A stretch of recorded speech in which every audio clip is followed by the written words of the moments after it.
El fundamento. De eso se trata hoy. El fundamento. El fundamento de nuestra fe y el fundamento de la iglesia. Voy a pedirles que leamos juntos la palabra del Señor en Mateo capítulo 16, versículo 13, donde está este texto preciosísimo de la muy conocida confesión de Pedro. Vamos a leer Mateo capítulo 16 desde el versículo 13 en adelante. Quisiera invitarlos para que nos pongamos de pie un par de minutos y leamos la palabra del Señor así.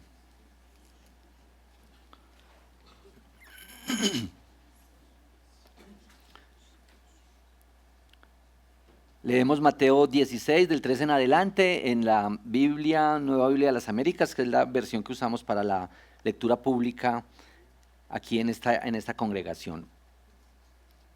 Versículo 13. Cuando Jesús llegó a la región de Cesarea de Filipo, preguntó a sus discípulos: ¿quién dicen los hombres que es el Hijo del Hombre?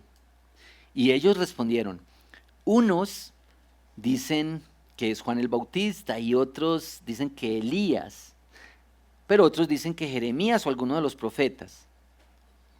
¿Y ustedes, quién dicen que soy yo?, les preguntó Jesús. Simón Pedro respondió: tú eres el Cristo, el Hijo del Dios viviente. Entonces Jesús le dijo: bienaventurado eres Simón, hijo de Jonás, porque esto no te lo reveló carne ni sangre, sino mi Padre que está en los cielos. Yo también te digo que tú eres Pedro, y sobre esta roca edificaré mi iglesia, y las puertas del Hades no prevalecerán contra ella. Yo te daré las llaves del reino de los cielos, y lo que ates en la tierra será atado en los cielos, y lo que desates en la tierra será desatado en los cielos. Entonces ordenó a los discípulos que a nadie dijeran que Él era el Cristo. Señor, estamos delante de tu presencia y te damos gracias por ella. Gracias por este texto tan esencial, tan importante para nuestra fe, para nuestra seguridad. Te pedimos, Señor, que al acercarnos a esta palabra seas tú el que abre nuestro entendimiento, que tu palabra hoy traiga ánimo para muchos, consuelo para muchos, traiga fe y arrepentimiento para muchos, pero que tu palabra tenga efectos en nuestro corazón y en nuestra vida hoy, Señor.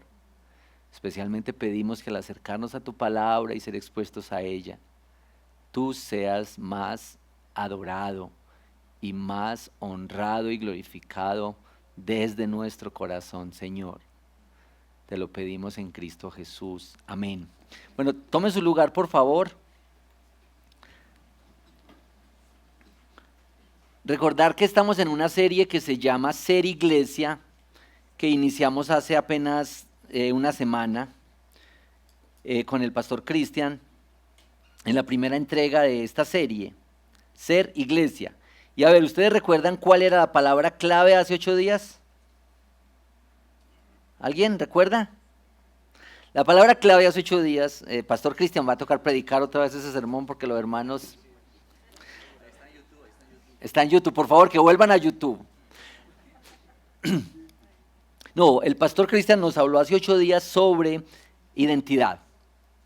¿Cuál es la identidad? ¿Cuál es nuestra identidad?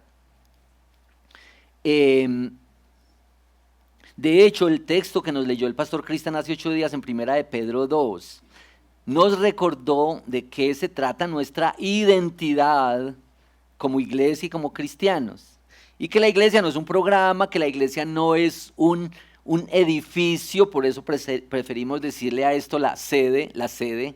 Por eso decimos, mejor no vamos para la iglesia, sino vamos a reunirnos con la iglesia en una sede, que está muy bonita pues la sede. Tampoco que es una simple institución, tampoco que la iglesia es un club, aunque también hay membresía. Pero nos recuerda este texto de primera de Pedro 2 que Este texto, que fue escrito para unos creyentes dispersos en una región amplia de Asia Menor en el primer siglo, que Pedro le recuerda a esos creyentes: ustedes son linaje escogido, real sacerdocio, nación santa, pueblo adquirido para posesión de Dios, a fin de anunciar las virtudes de aquel que los llamó de las tinieblas a su luz admirable. Eso es identidad, y ahí tienen el resumen de la predicación de hace 8 días, pero los que quieran más, vayan a YouTube, por favor, ¿cierto? Bueno, ahí está. Entonces, hoy la palabra clave es fundamento. Y esta es la pregunta: ¿cuál es el fundamento de la iglesia? Y este es el tema central hoy. ¿Cuál es el fundamento de la iglesia? Y la respuesta está dada así de sencillito. Cristo es el fundamento de la iglesia, pero Cristo también es el fundamento de tu fe y de mi fe.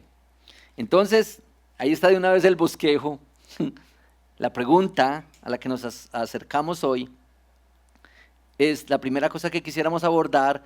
La segunda cosa es decir, Cristo es el fundamento de mi fe.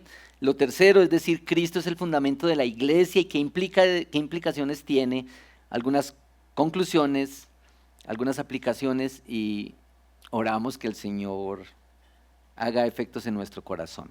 Bueno, vamos en el primer puntico para observar un poco esta pregunta que nos propone este texto, Mateo, y este es un texto que está también en los otros evangelios. Entonces la pregunta es como lo central en esta lectura. La pregunta, y ahí también está la respuesta de una vez. Miren, las preguntas son muy importantes, ¿sí o no? Dicen que los grandes inventos resultaron de alguna pregunta. Es muy importante hacer las preguntas, la pregunta correcta. En el campo de la investigación, una clave es desarrollar la pregunta, dar con la pregunta que es. ¿Cómo le va a usted haciendo preguntas? Hubo un tiempo cuando estaba todo el auge de la evangelización en la ciudad. Cuentan los que vieron esto, que había un letrero grande, una valla inmensa que decía: Cristo es la respuesta. Y algún travieso por ahí con un marcador le escribió abajo: ¿y cuál es la pregunta? Bueno, es muy importante saber definir cuál es la pregunta. ¿Cuál es la pregunta? Bueno, digamos que aquí, antes de la pregunta esencial, que es donde nos vamos a detener más, está Jesús diciéndole a sus discípulos: ¿quién dicen los hombres que soy yo? Pues ahí está el texto, lo podemos ir mirando. En el versículo 3 está la pregunta más amplia: ¿quién dicen los hombres que es el Hijo del Hombre? ¿Y cuál es la respuesta que ellos dan? Bueno, ellos dicen, Jesús. Bueno, algunos dicen que eres, ¿quién? Juan el Bautista, otros dicen que Elías, otros dicen que eres Jeremías o alguno de los profetas por ahí. Jesús sabe que la gente tiene diferentes ideas sobre él. La gente puede tener distintas ideas acerca de Jesús, y así era también. Era famoso, estaba dándose a conocer, estaba haciendo milagros, y algunos decían: ese es Juan el Bautista, pero Juan el Bautista ya estaba muerto para ese momento. Entonces este es Juan el Bautista que resucitó. Otros dicen que Elías. Recuerden que Elías no se murió. Entonces es Elías que vino y apareció Elías, decían algunos. Otros decían que era Jeremías, el profeta llorón, quizá, o alguno de los profetas. Entonces Jesús sabe que la gente tiene diferentes ideas sobre él. Yo no creo que Jesús quisiera mucha información, porque él ya sabía lo que la gente pensaba. Es decir, Jesús sabía lo que pensaban acerca de él, lo que conocían de él. Entonces, no es tanto para buscar información acerca de él, sino yo creo para crear un ambiente especial para la pregunta. La gran pregunta. Bueno, también la gente tiene ideas variadas sobre Jesús hoy. ¿No les parece? Estos decían el Bautista, Elías, Jeremías o algún profeta. Y a la misma pregunta hoy, ¿qué puede responder la gente? ¿Qué dice la gente hoy acerca de Jesús? Yo he escuchado algunas como estas. Jesús es la persona más importante en la historia humana. Jesús es un hombre que nos dio el mejor ejemplo de vida. Jesús es el amigo que nunca falla. Jesús es como un Superman, como el héroe. De hecho, algunos le ponen la capa de Superman y todo. Algunos, aún sin palabras, dirán que Jesús es el que lo saca a uno de apuros. Para algunos Jesús es como un panadero, porque provee el pan cada día. O para algunos Jesús es un buen bombero, al que hay que buscar cuando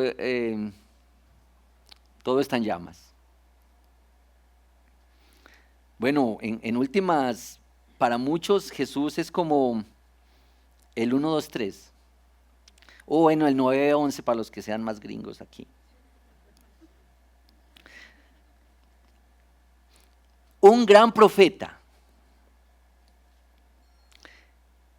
Bueno, hoy hay variedad de respuestas a esa misma pregunta.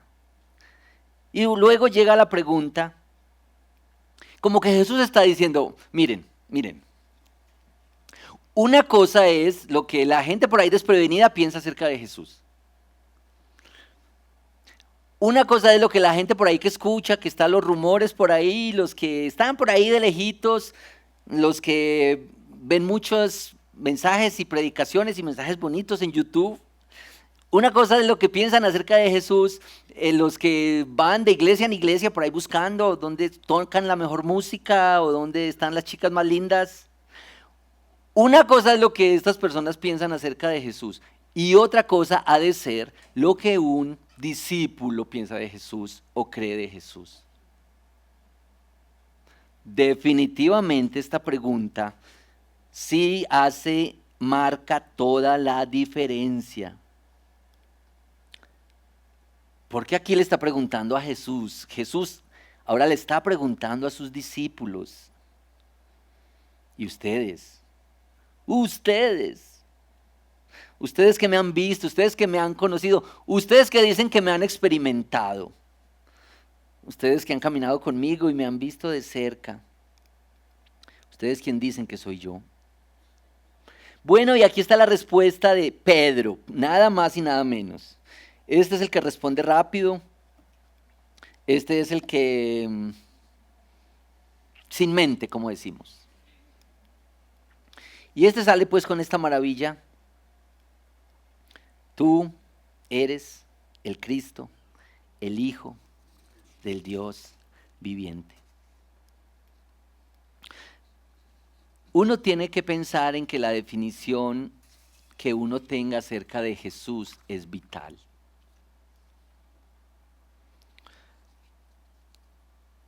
Con la respuesta acerca de quién es Jesús, tú podrías concluir 1000 cosas acerca de la vida, de las creencias, de en qué está esta persona.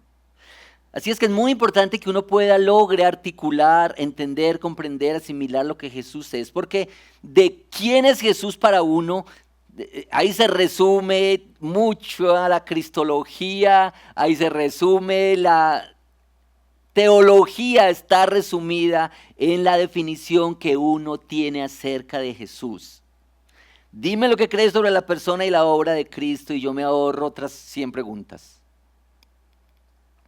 Bueno, también tú deberías tener clara esta respuesta a la pregunta de quién es Jesús. Bueno, la respuesta de Pedro es muy sencillita y muy contundente. tú eres el Cristo, el Hijo del Dios viviente. Déjeme desempacar esa respuesta en estas dos pedacitos. Cristo es el equivalente griego de la palabra hebrea para Mesías. Y Mesías significa ungido. En el Antiguo Testamento, los profetas, sacerdotes, reyes eran ungidos con aceite. Y esto era como el símbolo de los dones para su ministerio. Los judíos esperaban un Mesías, que fuera un gran rey, así como David, que liberara a Israel de los romanos y que restaurara a Israel como una gran potencia. El Antiguo Testamento había anunciado muchísimas veces que Dios enviaría un rey que vendría de la línea de David, pero que sería más grande que David. Ustedes pueden leer cosas como estas de las profecías en Miqueas, en Zacarías, en Isaías. Que de la humilde aldea de Belén saldría el gobernante con orígenes eternos, dice en Miqueas 5. Y en Zacarías 2:9, que la salvación es del Señor, como dice una canción que cantamos aquí. Así es que cuando Pedro ve a este Cristo, está viendo al ungido, al Mesías, al Rey. Bueno, hijo del Dios viviente, es la segunda parte de esta afirmación, hijo del Dios viviente. Bueno, por hijo de Dios la Biblia tiene de comienzo a fin muchas cosas. Hijo de Dios es bastante común en el Antiguo Testamento. A veces se le dice a los ángeles, hijos de Dios. A veces se les dice a los sacerdotes o a los reyes. A Adán se le dijo hijo de Dios. A Israel, a muchas personas, a los creyentes. Pero Jesús es el Hijo de Dios de manera que nadie más lo es. Él es el único Hijo, es el Hijo por encima de los ángeles. Es más, nuestra condición de hijos de Dios, nuestra relación de hijos de Dios, depende de la relación de Jesús como Hijo de Dios. Es decir, este Hijo de Dios es el que nos hace a nosotros hijos de Dios. Me encanta que en el librito de El precio de la gracia, otra vez, dice que el Hijo de Dios se hizo hombre para que los hombres llegásemos a ser hijos de Dios. ¿No les parece muy hermoso esto? Y Juan 1:12 dice: a los que le recibieron, les dio el derecho de ser hijos de Dios. Bueno, hijo del Dios viviente, tal como lo describe Pedro aquí, es un título de realeza. Dios es el gran rey y su Hijo comparte su gobierno. Este título resalta la relación con su Padre. Jesús hace todo lo que el Padre hace, comparte su conocimiento, su amor, sus poderes y sus prerrogativas, así como dice Juan 15:18.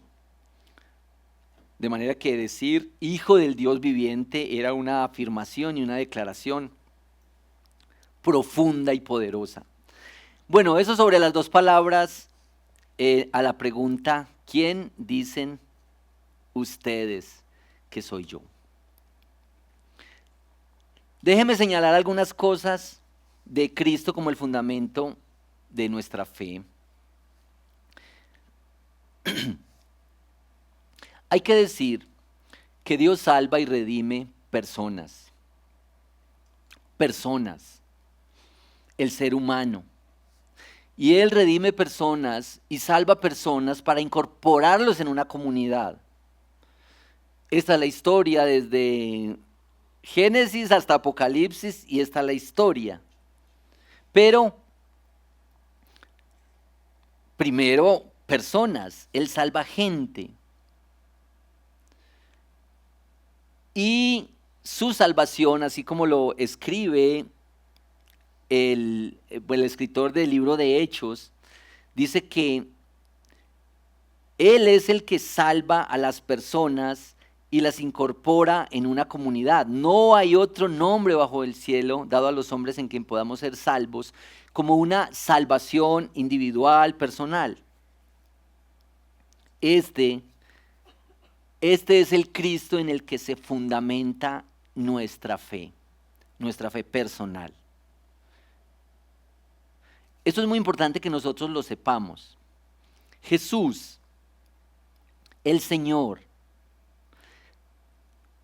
que ocupa los 3 oficios que se requerían en el Antiguo Testamento y que fueron ocupados por distintas personas, ahora Jesús cumple estos 3 ministerios como fundamento de nuestra fe. Estos oficios de profeta, sacerdote y rey. De hecho, estoy recordando que en Semana Santa aquí compartimos unos tiempos muy hermosos de oración y meditación sobre los oficios de Cristo. Y ahí recordábamos que Cristo como rey es el poderoso creador que gobierna el cielo y la tierra y asegura la redención de su pueblo. Que Jesús como profeta es la misma palabra de Dios que nos enseña la verdad de Dios. Que como sacerdote, Él ofrece su vida perfecta como sacrificio. Que esto del sacerdocio es tan hermoso en Cristo, porque Cristo es el sacerdote y Cristo es el sacrificio. Qué glorioso Cristo como fundamento de nuestra fe. Bueno, eso es del libro Nombre sobre todo nombre. Quizá la alusión más clara, u otra, porque todas son muy claras, está en Hebreos 12. Hebreos 12, versículos 1 y 2. Lo leo para ustedes. Por tanto, puesto que tenemos en derredor nuestro tan gran nube de testigos, despojémonos también de todo peso y del pecado que tan fácilmente nos envuelve, y corramos con paciencia la carrera que tenemos por delante.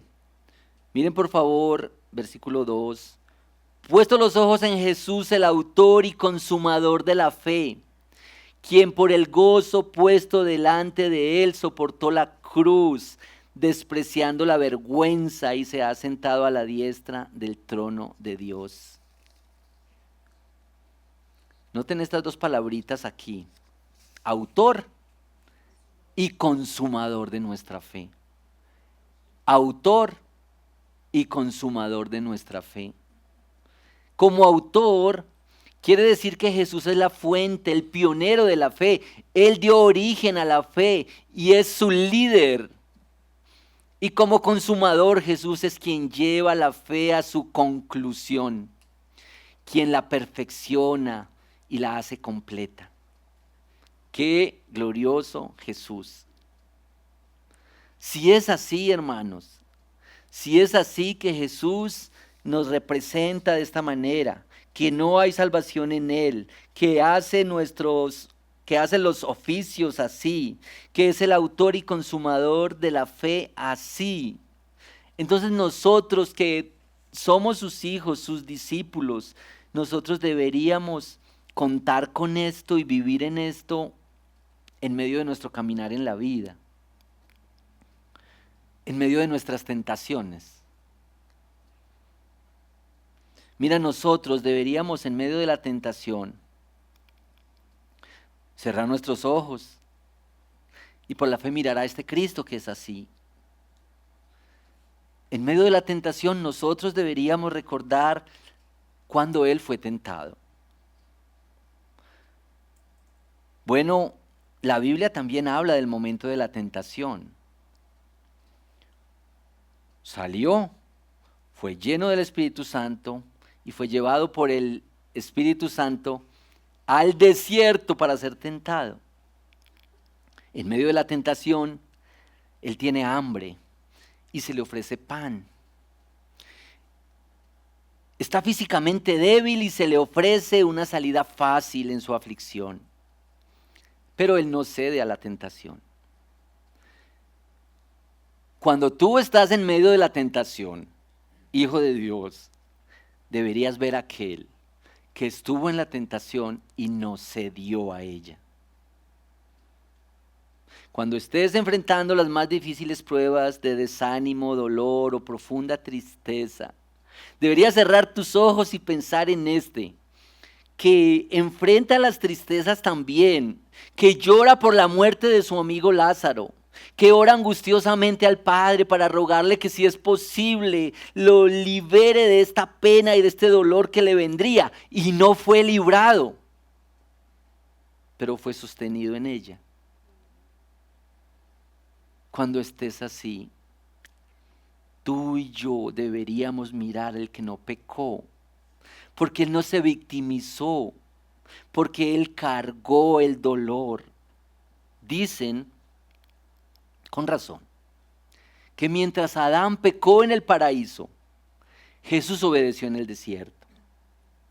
Que mientras Adán pecó cuando no existía el pecado, Jesús obedeció en un contexto plagado de mal. Hermanos y hermanas queridos, queridas, si el fundamento de nuestra fe es Cristo, entonces el fundamento de nuestra fe no es nuestra propia justicia, ni nuestras capacidades, ni nuestros argumentos. No está en nosotros. No nos vemos mejor que otros. Entonces cuando estamos frente al que ha pecado contra nosotros, ¿qué deberíamos hacer? ¿Qué debería hacer yo que soy un hijo de Dios? Que me sé así como dice el Evangelio. ¿Qué debería hacer ante este que me saca el bloque? ¿Qué debería hacer con este aunque que lo veo así, con esto? ¿Qué deberíamos hacer con el pecado de los otros, con la maldad de los otros? ¿Qué deberíamos hacer con los que organizaron un congreso de brujería? Que esta fue la noticia grande esta semana, ¿no? Que nuestra querida institución que tanto amamos con fama, ¿cierto? Nos monte un congreso de brujería. Bueno, ¿qué hacemos con el pecado del otro? Entonces, yo también me hice esta pregunta. ¿Qué hace uno con el pecado del otro? Cuando el pecado es contra uno, cuando el pecado es contra las personas amadas, cuando el pecado es contra Dios. Entonces,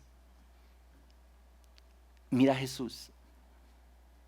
En Juan 8 hay un relato de lo que Jesús hizo con el pecado de otros. Juan 8 relata cómo los escribas y los fariseos le trajeron a una mujer sorprendida en el acto mismo del adulterio. Y entonces la ley ordenaba apedrearla, le dijeron los escribas y fariseos a Jesús. La ley nos dice que si esto pasa, esta mujer tiene que ser apedreada. El texto es muy dramático porque dice que Jesús estaba ahí tranquilo escribiendo en el piso. Y bueno, les dice a todos los señores que trajeron a esta mujer, les dice, bueno, el que esté libre de pecado sea el primero en arrojar la piedra. Y les da esa instrucción, esa orden y sigue ahí sentadito escribiendo, inclinado. El texto dice que todos empezaron a irse, desde el mayor hasta el menor. No sé por qué tiene esa notica. Tal vez los mayores deben tener más conciencia de su propio pecado frente al pecado de los demás. Bueno, yo no sé, pero esto debió haber sido muy dramático porque la mujer se quedó ahí sola. Todos se fueron. Cuando Jesús alza la cabeza, pues ella está ahí. Y yo me pregunté cómo sería la mirada. ¿Y cómo sería encontrarse en esa mirada? Y Jesús le pregunta a ella, ¿dónde están los que te acusaban, los que te condenaban? Y todos se han ido, dice ella. Entonces Jesús la mira y le dice, yo tampoco te condeno, vete. Y le pone esta notica que nos deja saber Juan, no peques más. Porque esta es la gracia. Porque está la gracia que es costosa. Porque el pecado es lo que lleva a Cristo a la cruz. Yo me imagino unas horas después o unos días después aquella mujer contándole este testimonio a sus amigas. Amiguis. Y les relata toda esta historia. Y les dice, amigas, sí había uno que podía condenarme. Sí había uno que podía lanzar esa piedra. Sí había uno que tenía la autoridad que se estaba pidiendo aquí, pero el único que podía hacerlo me perdonó. El único que podía condenarme me absolvió. Hermanos, nosotros hemos de ver el pecado de los otros a la luz de nuestro propio pecado. Si esto no ocurre, te vas a convertir en un religioso. Te vas a convertir en alguien que está midiendo su nivel aquí. Te vas a sentir como el hermano mayor de la parábola. Hermano, mira el pecado de tus hermanos a la luz de lo que Cristo ha hecho por ti, cómo te ha tratado a ti. ¿Qué ha hecho contigo? ¿Cuánto te ha amado? Este Cristo que perdona y da gracia y da libertad y trae gozo y esperanza es el fundamento de nuestra fe. Yo francamente quiero creer en Él, confiar en Él y esperar en Él. Bueno, es que nuestra fe, nuestra propia fe ha de estar fundada así, sobre la roca firme que es Cristo. Todo lo demás es arena, dice la canción. Bueno, tercer puntico, estamos en Cristo, el fundamento de la iglesia. Entonces, no se trata solamente de lo que Cristo, hace por uno, porque eso es muy glorioso, la verdad, es hermoso sentirse libre, ser objeto de la gracia, del perdón, del amor, de la misericordia de Dios, ser salvo. Esto es glorioso, pero hermanos queridos, Cristo es el fundamento también de la iglesia. Y voy a leer esta cita que puse aquí de un teólogo que se llama John M. Fram en el librito Las Salvaciones del Señor, que me parece que sintetiza muy bien esta idea. Cristo derramó su sangre no solo por individuos, sino por un cuerpo de personas. La iglesia. La iglesia es todo pueblo elegido de Dios, el único, santo, universal y apostólico pueblo de Dios, reunido en una organización visible. Ahí está. Entonces no se trata solo de lo que el Señor hace por el individuo. El Señor salva al individuo y lo incorpora en un pueblo, en una comunidad. Y esta comunidad expresa relaciones y ayuda y tensiones y vida. Eso es la iglesia. Hay dos eventos que quisiera mencionar sobre que son claves en esto de que Cristo es el fundamento de la iglesia. El primero, se trata de Jesús y la última cena. Muchos teólogos están de acuerdo en que en el Nuevo Testamento el evento del nuevo pacto, de la última cena, es el nacimiento de la iglesia. Eso está en Mateo 26 para los que después van a completar en su casa las noticas. Los pactos se sellaban con sangre. Este es el evento en el que Jesús dice, yo voy a hacer un nuevo pacto con ustedes. Y este pacto se sella con sangre. Unas horitas después, cuando Él muere en la cruz, que Él establece la iglesia y la establece con un pacto en el que Él pone su sangre. Bueno, el otro evento se trata de Pentecostés, en Hechos 2, que estaban todos reunidos y llegó el Espíritu Santo que había sido prometido. Hablaron en otras lenguas y luego fueron esparcidos por toda parte y empezaron a crear comunidades de fe, comunidades de seguidores de Cristo. Hermanos y amigos, la salvación no es solo individual. Por eso insistimos, luchamos, trabajamos para que tengamos comunidades cristianas, sanas, saludables, que se sirven, que se ayudan. Por eso queremos tomarnos el cafecito al final. Por eso queremos que ustedes tengan algo de vida en los rebaños o en los grupos, en los grupos homogéneos, en los grupos en casas, en la escuela bíblica. Por eso nos encanta expresar la iglesia así. Porque la salvación es para uno, pero uno es incorporado en una comunidad. Hechos 20. Pablo dice a los ancianos de Éfeso, miren bien, tengan cuidado de sí mismos y de toda la congregación, en medio del cual el Espíritu los ha hecho obispos para pastorear la iglesia de Dios, la cual compró con su propia sangre. ¿Cómo será importante la iglesia? Que Cristo la compró con su propia sangre. Es la iglesia que Jesús obtuvo así. No solo por individuos, sino por su iglesia.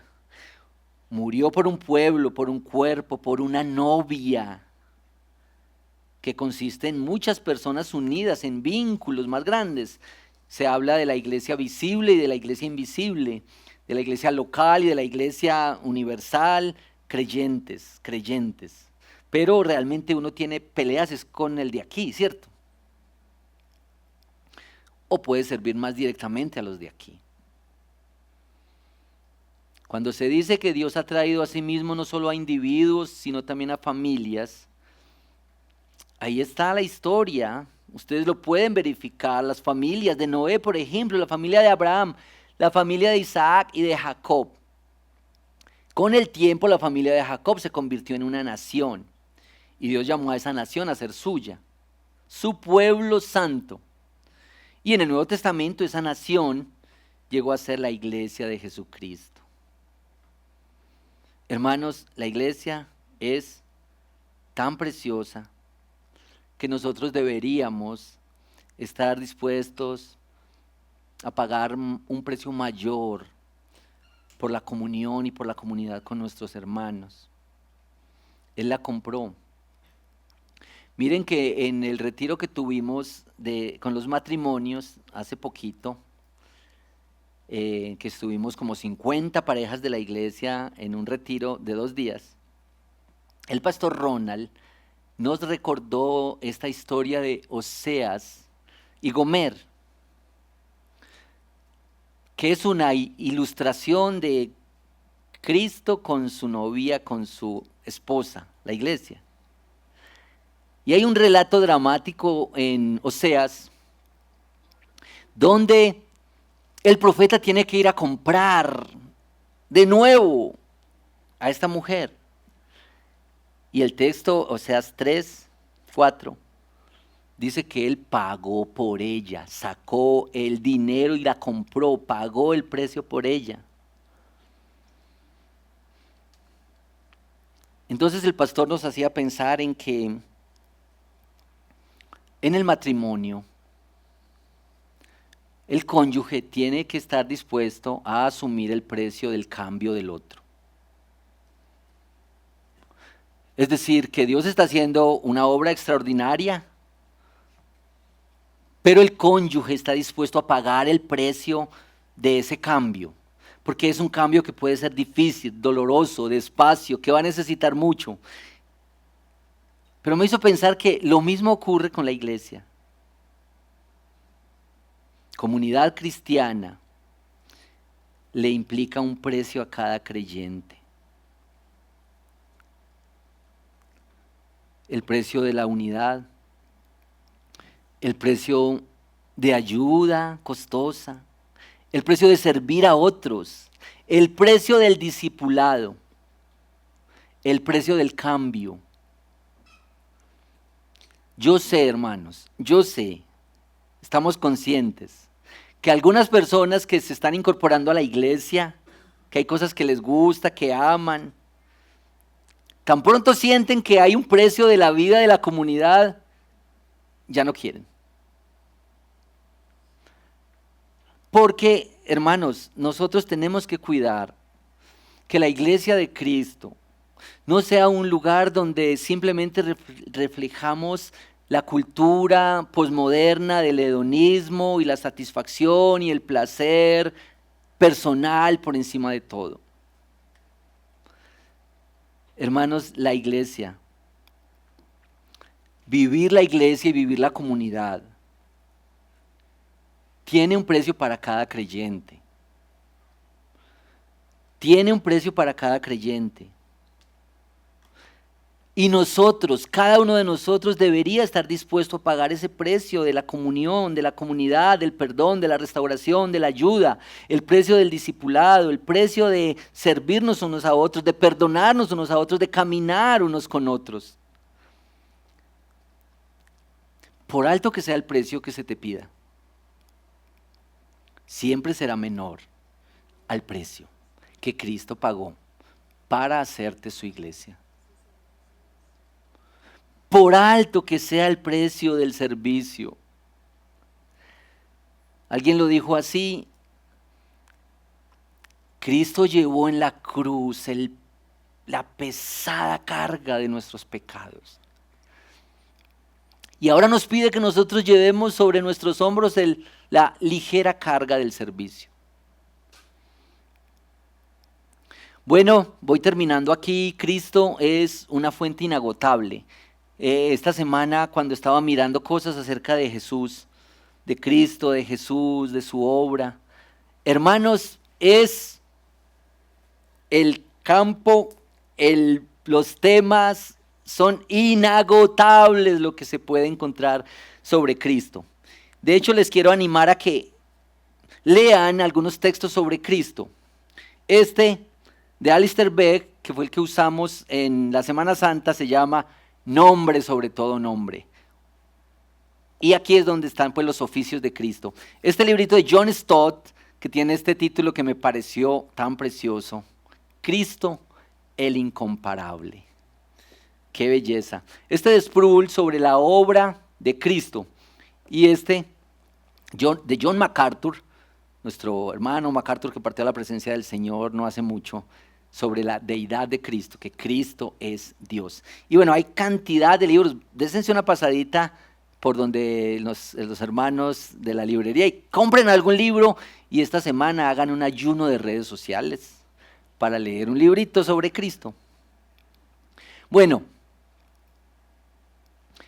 Cristo es la fuente inagotable, como un mar al que tú puedes disfrutar en la playita metiendo un poquito el pie, así. O tal vez donde puedes sumergirte y nadar profundamente. Esta es la roca de nuestra fe. Descubre a Cristo en cada página de las Escrituras. Y bueno, todos estos textos de hermanos que nos pueden ayudar a ver, a entender, a conocer mejor a Cristo. Miren este resumencito del Nuevo Testamento que encontré sobre Cristo. En Mateo, Cristo es el cumplimiento de las Escrituras. En Marcos es el siervo sufriente. En Lucas y en Hechos Él es el Salvador. En Juan es el Verbo hecho carne. En las cartas de Pablo, Cristo es el libertador. En Gálatas, en Tesalonicenses es el futuro juez. En Romanos y Corintios es el Salvador. En las cartas de la cautividad, llamadas así algunas de las cartas de Pablo, Él es el Señor Supremo. En las cartas pastorales es la cabeza de la iglesia. En Santiago, que predicamos y estudiamos aquí con los jóvenes los sábados, Él es el maestro moral. En Hebreos Él es nuestro sumo sacerdote. Y en Pedro Él es el paradigma del sufrimiento. Esto es de John Stott, uno de los libros que compartí ahí. Bueno, algunas aplicaciones para que no caigamos pues en la trampa de saber un poquito más. Ahora sabemos un poquito más de Jesús. Unas palabras de ánimo para aplicar. Bueno, Tal vez una advertencia. Hermanos, uno puede llegar a saber de Cristo y puede correr el riesgo de no estar en Cristo. Uno puede saber mucho de Cristo y puede correr el riesgo de no estar en Él. Alguien dijo por ahí, yo creo que con mucha verdad, que Cristo no es nada hasta que no es todo.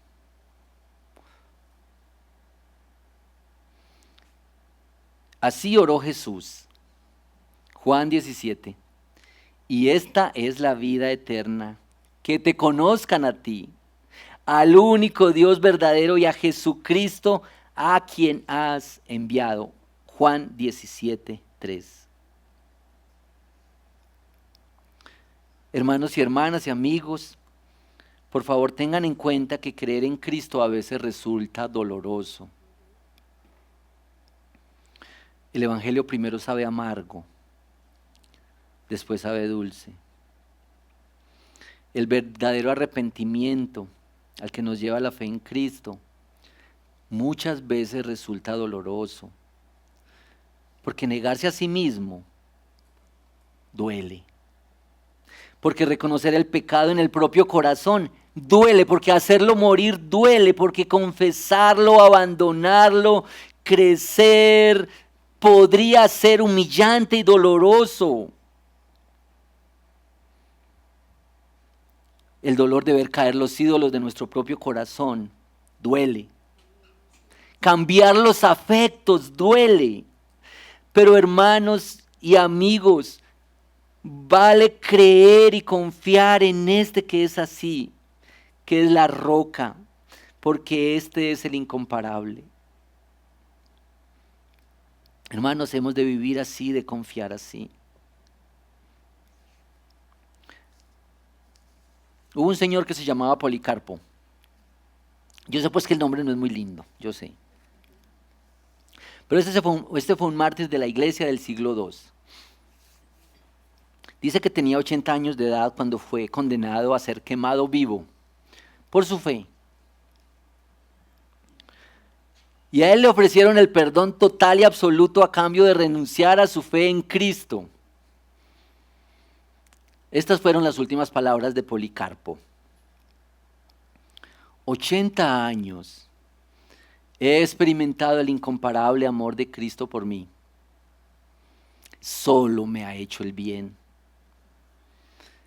¿Cómo he de renunciar y de confiar en aquel que me amó así y se entregó así por mí?